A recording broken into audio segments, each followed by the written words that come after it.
आकाशवाणी भोपाल से प्रस्तुत हैं प्रादेशिक समाचार।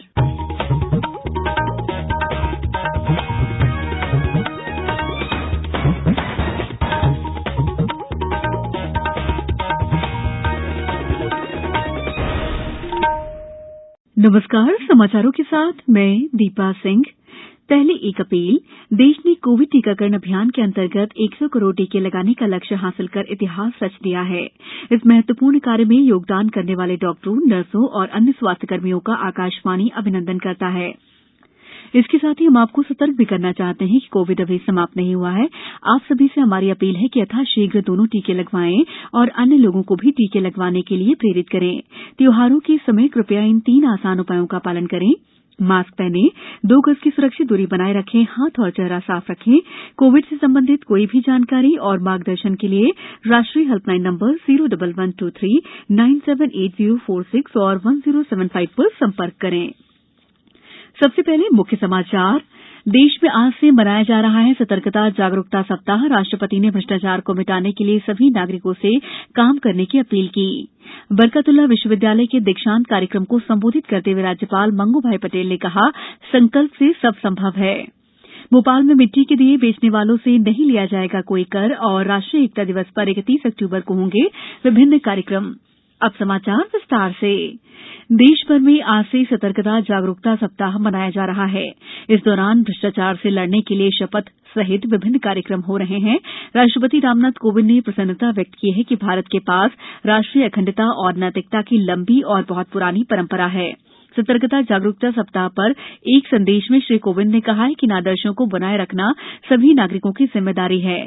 श्री कोविंद ने कहा है कि सभी नागरिकों का कर्तव्य है कि वे सतर्क रहें और जीवन के हर क्षेत्र में भ्रष्टाचार को मिटाने के लिए काम करें। प्रधानमंत्री नरेंद्र मोदी ने आज से शुरू हो रहे सतर्कता जागरूकता सप्ताह के आयोजन से जुड़े सभी लोगों को बधाई देते हुए कहा कि सभी नागरिकों को भ्रष्टाचार को खत्म करने के लिए स्वयं को फिर से समर्पित करना चाहिए। G20 समूह के नेताओं का सम्मेलन इस महीने की 30 तारीख को इटली की राजधानी रोम में शुरू होगा। प्रधानमंत्री नरेंद्र मोदी सम्मेलन में भाग लेने के लिए रोम जाएंगे। G20 एक अंतर्राष्ट्रीय मंच है जो विश्व की प्रमुख अर्थव्यवस्थाओं को एक साथ लाता है और अन्य देशों तथा अंतर्राष्ट्रीय संगठनों की भागीदारी बढ़ाता है। बरकतुल्लाह विश्वविद्यालय द्वारा मिंटो हॉल में आयोजित दीक्षांत कार्यक्रम को संबोधित करते हुए राज्यपाल मंगू भाई पटेल ने कहा है कि संकल्प से सब संभव है। जरूरत विचारों और भावनाओं में सकारात्मकता की है। उन्होंने छात्र छात्राओं का आह्वान किया है कि दीक्षांत समारोह में जो शपथ उन सब ने ली है उनका संपूर्ण जीवन में पालन करें।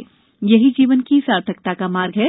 कार्यक्रम में 22 छात्र छात्राओं को स्वर्ण पदक, 66 को PhD और 50 छात्र छात्राओं को स्नातकोत्तर उपाधियां प्रदान की गईं। दीक्षांत कार्यक्रम में स्मारिका का विमोचन भी किया गया। समारोह को संबोधित करते हुए भारतीय विश्वविद्यालय महासंघ की महासचिव प्रोफेसर पंकज मित्तल ने कहा कि भविष्य ज्ञान आधारित शिक्षा का है।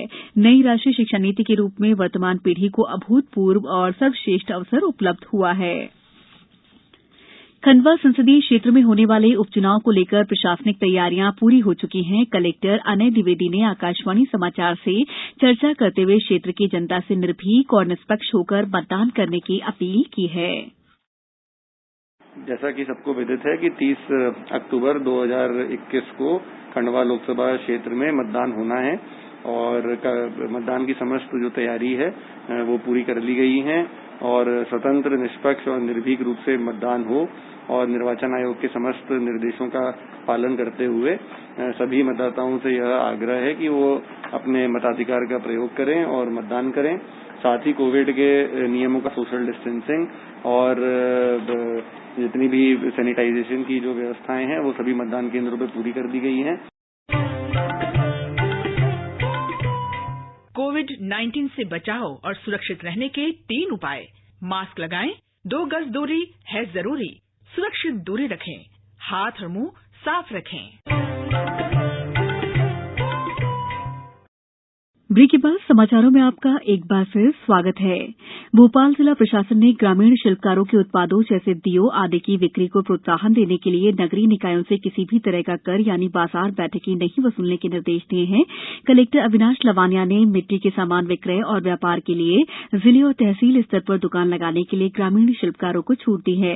प्रशासन ने आदेश जारी कर सभी विभागों को निर्देशित किया है कि मिट्टी के दिए विक्रय के लिए आने वाले ग्रामीणों को किसी भी प्रकार की असुविधा नहीं होनी चाहिए। राष्ट्रीय एकता दिवस 31 अक्टूबर को शौर्य स्मारक भोपाल में मनाया जाएगा। इस अवसर पर उपस्थित जनों को राष्ट्रीय एकता और अखंडता की शपथ दिलाई जाएगी। राष्ट्रीय एकता दिवस पर विभिन्न कार्यक्रमों का आयोजन होगा। मुख्यमंत्री शिवराज सिंह चौहान द्वारा शौर्य स्मारक पर श्रद्धांजलि अर्पित करने के बाद भारत माता की प्रतिमा पर पुष्प अर्पित किए जाएंगे। राष्ट्रीय एकता दिवस मोटरसाइकिल रैली का आगमन होगा। पुलिस बैंड द्वारा राष्ट्रगान का वादन भी किया जाएगा। एक जिला एक उत्पाद के तहत गुना जिले में धनिया उत्पादन के लिए चुना गया है। यहां धनिया उत्पादन को बढ़ावा देने और इससे जुड़े उद्योगों को सुविधाएं प्रदान करने के उद्देश्य से जिला स्तरीय निर्यात प्रोत्साहन समिति और जिला स्तरीय लघु उद्योग संवर्धन बोर्ड की संयुक्त बैठक हुई। बैठक में कलेक्टर फ्रैंक नोबल ए ने धनिया उत्पाद और व्यापार को बढ़ावा देने के लिए सुझाव मांगे। कलेक्टर ने कहा कि धनिया को जीआई टैग दिलाने के लिए भी कार्रवाई की जाएगी। प्रदेश का स्थापना दिवस 1 नवंबर को आत्मनिर्भर मध्यप्रदेश के रूप में मनाया जाएगा। राज्य स्तरीय आयोजन लाल परेड मैदान पर होगा। समारोह में आत्मनिर्भर मध्यप्रदेश के लिए जन भागीदारी अभियान की थीम पर 45 से 50 मिनट की अवधि की नृत्य नाटक को ध्वनि प्रकाश माध्यमों से प्रस्तुत किया जाएगा। उप निर्वाचन वाले जिलों को छोड़कर सभी जिला मुख्यालयों पर समारोह आयोजित किए जाएंगे। इस दौरान गायन, वादन, नृत्य, वाद प्रतियोगिता, मैराथन दौड़, रैली, प्रभात फेरी आदि कार्यक्रम होंगे। अब कुछ समाचार संक्षेप में। उर्दू अकादमी द्वारा कल राज्य संग्रहालय में उर्दू और अन्य भाषाएं विषय पर 1 दिवसीय सेमिनार का आयोजन किया गया है। मध्यप्रदेश गृह निर्माण और अधोसंरचना विकास मंडल ने भी अपने अधिकारियों और कर्मचारियों के महंगाई भत्ते में 8% की वृद्धि की है। आजादी के अमृत महोत्सव के अंतर्गत सैनिक कल्याण संचालनालय भोपाल द्वारा ईदगाह हिल्स भोपाल कैंसर अस्पताल में 28 अक्टूबर को रक्तदान शिविर आयोजित किया जाएगा। अशोकनगर में स्वतंत्रता संग्राम सेनानी अमर शहीद पत्रकार गणेश शंकर विद्यार्थी की 131वीं जयंती आज उनकी पत्रकारिता को याद करते हुए मनाई गई। गुना में कल जिला स्तरीय रोजगार मेले का आयोजन किया जा रहा है। धार जिले में भी जनसुनवाई में कुल 107 आवेदन आए। कई मामलों का मौके पर ही निराकरण किया गया।